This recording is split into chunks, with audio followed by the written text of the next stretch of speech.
I don't think that it's possible to impose from the top down even the constitutional system,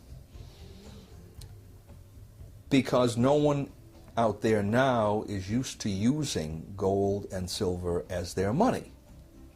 So what needs to be done is to create a competitive system of currencies. Leave the Federal Reserve System there. Slowly, over 6 months or a year, take away some of its legal privileges.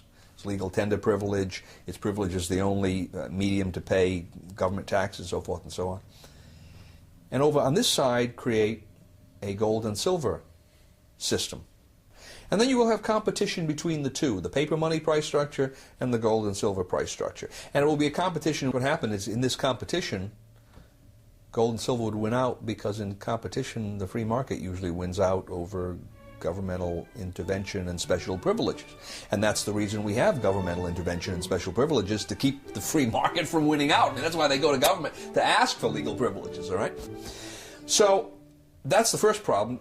Now the second problem is, I don't see that happening through Congress, because there are just too many loggerheads in Congress to get the thing started. So my suggestion is that it begin in some state, a small state, a state that probably has a certain amount of its taxes that it can hypothecate to gold. And if the system worked and more people were asking, then the state could expand the areas of taxation and bring more people into it.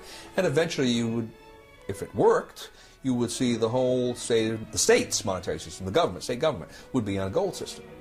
And then I would think as well you'd begin to see that spreading into the economy. Now, if that were to happen, then I think other states would look at this and say, well, that makes sense. Let's begin to move in that direction. You could look at it essentially as a monetary insurance policy.